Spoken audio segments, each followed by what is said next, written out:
প্ৰজ্ঞা ভাৰতী আঁচনিৰ অধীনত ডক্টৰ বাণীকান্ত কাকতি মেধা বঢ়া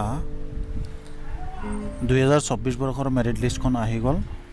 তাতে আপোনালোকৰ ছাত্ৰ 7,938 গৰাকী, ছাত্ৰী হ'ল 40,735 গৰাকী, টোটেল হ'ল 48,673 গৰাকী ষ্টুডেণ্টলৈ প্ৰদান কৰা হ'ব। 69,524.47 লাখ টকা বাইৰে এই স্কুটিখন পাৰচেজ কৰি মাননীয় অসমৰ মুখ্যমন্ত্ৰী মহোদয়ে আপোনালোকলৈ এই স্কুটিৰ সুখবৰটো দিছিলে। এতিয়া কথা হ'ল আপোনালোকে এই স্কুটিৰ মেৰিট লিষ্টত কিছুমান ষ্টুডেণ্টৰ নাম ভুল আহিছে, কিছুমানৰ কিবা প্ৰব্লেম হৈছে, কাৰেকশ্যন আছে।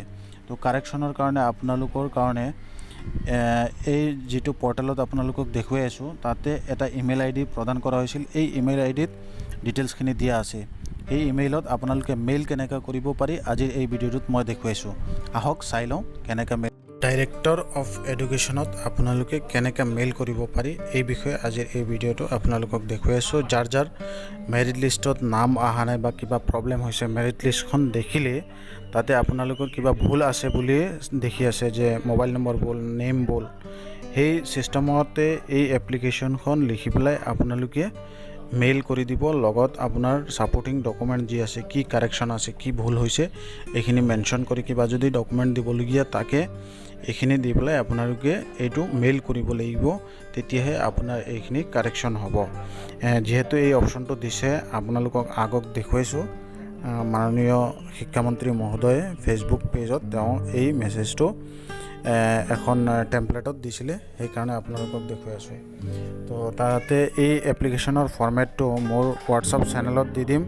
তাত গৈ পেলাই আপোনালোকে ফৰ্মেটখন কপি কৰি লৈ ল'ব আৰু তাত নেচেচাৰী যিখিনি চেঞ্জেছ আছে চেঞ্জখিনি কৰি ল'ব। এই ফৰ্মেট মতে আপোনালোকে মেইলটো ফৰৱাৰ্ড কৰি দি দিলে হ'ব।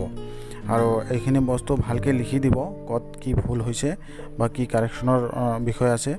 আৰু ছাবজেক্টত ইয়াৰ যিটো ছাবজেক্ট আছে এই ছাবজেক্টটো আপোনালোকে লিখি দিব। সেইমতে আপোনালোকে এই কামখিনি কৰিলে নিশ্চয় আপোনালোকৰ কিবা এটা বেনিফিট হ'ব। তো আজিৰ এই ভিডিঅ'টোত আপোনালোকক এই ইনফৰমেশ্যনটো জনালোঁ।